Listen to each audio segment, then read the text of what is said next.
اب آخری آیت ہے، اس کا تعلق پہلے رکوع کے ساتھ ہے، اور وہی صیغہ والذین جاہدوا فینا لنہدینہم سبلنا وان اللہ لمع المحسنین۔ اور جو لوگ ہمارے راستے میں جد و جہد کرتے ہیں، محنت کرتے ہیں، قربانیاں دیتے ہیں، مال خرچ کرتے ہیں، جانیں کھپاتے ہیں، جانیں دے دیتے ہیں۔ حضرت سمیہ اور حضرت یاسر نے جانیں دے دی، کلمہ کفر زبان سے نکالنا گوارا نہیں کیا۔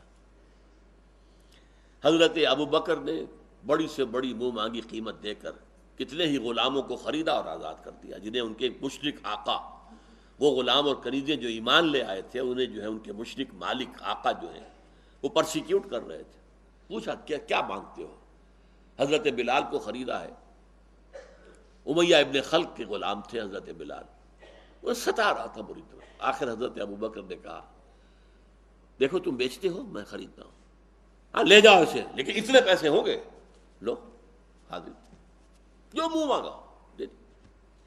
کس لیے دیا؟ تاکہ اللہ راضی ہو جائے، اللہ کے ایک بندے کے اوپر سختی جو ہے ختم ہو جائے۔ جو ان کے والد تھے ابو قحافہ، انہیں جب معلوم ہوا تو انہوں نے کہا کہ یہ کیا تم اتنا بڑا سودا کر کے آئے ہو، اس غلام کو تم نے خریدا ہے؟ کوئی اچھا غلام، تکڑا غلام، وہ جس سے کوئی کام بھی لیا جا سکے، وہ خریدا ہوتا۔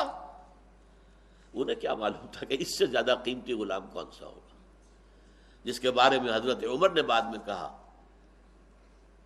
کہ بلال سیدنا، ابو بکر سیدنا، تقا سیدنا، ابو بکر ہمارے سردار ہیں جنہوں نے ہمارے سردار کو آزاد کروایا۔ سیدنا بلال، حضرت عمر کہا کرتے تھے، ہمارے آقا بلال جو مؤذن اول ہیں اس دین کے، جن کو حضور نے کعبے کے اوپر چڑھایا تھا، اور کعبے کے اوپر کھڑے ہو کر یوم فتح مکہ پر انہوں نے اذان دی تھی، کعبے کی چھت پر کھڑے ہو۔ یہ شرف اور کس کو حاصل ہوا؟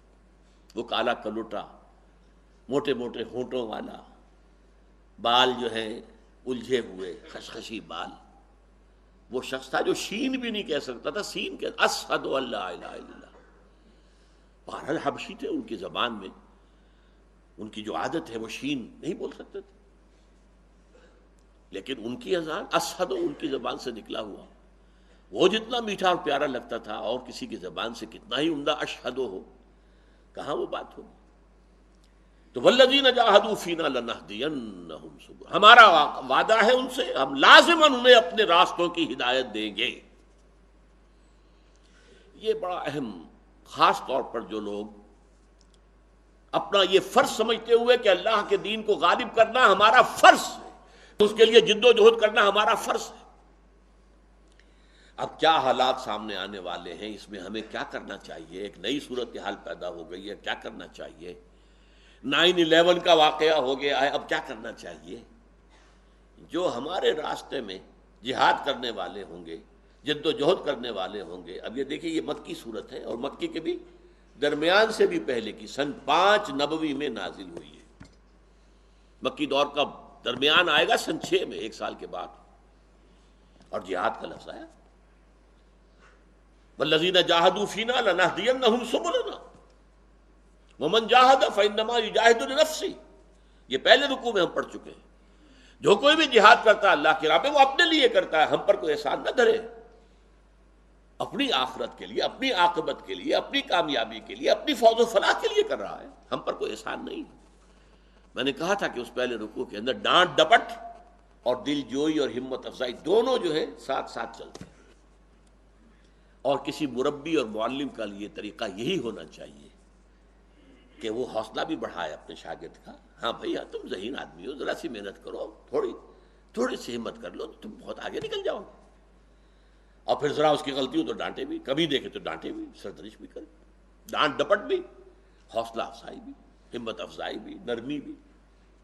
والذین جاہدوا فینا لنہدینہم سبلنا، جو لوگ ہماری راہ میں جد و جہد کریں گے، محنت کریں گے، ہم لازماً انہیں اپنے راستے سجھا دیں گے،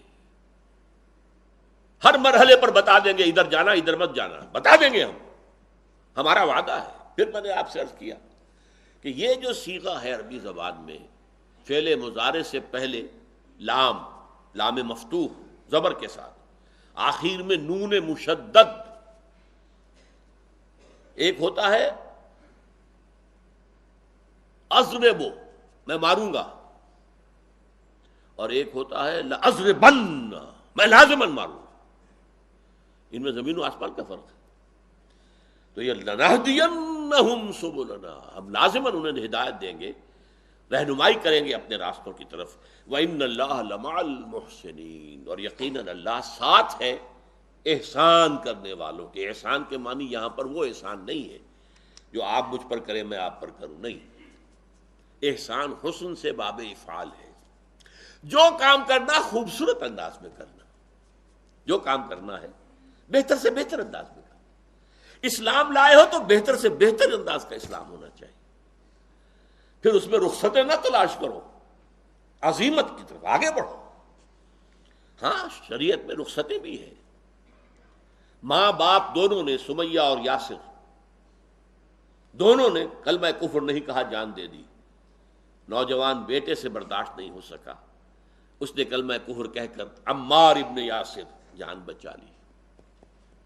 یہ بھی رخصت ہے، دین میں ہے، جان بچانے کے لیے کلمہ کفر کہا جا سکتا ہے، اگرچہ دل کے اندر کوئی کفر نہ داخل ہو، دل جو ہے مطمئن بالایمان، ایمان پر قائم رہے، صرف زبان سے کوئی کلمہ کفر کہہ کے اگر جان بچائی جا سکتی ہے تو بچا سکتے ہو، اس کی اجازت ہے، لیکن یہ رخصت ہے، عزیمت نہیں۔ عزیمت وہی تھی جو ماں باپ دونوں کما گئے، جان دے دی، لیکن کلمہ کفر بھی زبان سے نہیں نکالا۔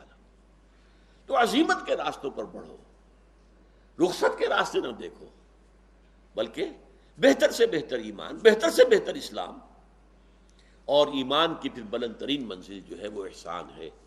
ان تعبد اللہ کانک تراہ فإن لم تکن تراہ فإنہ یراک، انسان اللہ کے لیے جد و جہد کرے، محنت کرے، بندگی کرے، اس کیفیت میں گویا کہ وہ اللہ کو دیکھ رہا ہے، اور یہ نہیں تو کم سے کم یہ تو ہو جائے کہ یہ یقین ہو کہ اللہ مجھے دیکھ رہا ہے۔ یہ ہے احسان۔ ایسے بندوں کے ساتھ اللہ ہے، اس کی تائید ہے، اس کی نصرت ہے، اس کی مدد ہے، ہمیشہ شامل حال رہے گی۔ بارک اللہ لی ولکم فی القرآن العظیم ونفعنی وإیاکم بالآیات والذکر الحکیم۔ ان کی چوکھٹے ہوتوں کا ساتھ بھی پڑا سجتا ہے، ان کی چوکھٹے ہوتوں کا ساتھ بھی پڑا سجتا ہے، ان کی چوکھٹی ہوتوں کا ساتھ بھی پڑا سجتا ہے، در بڑا ہو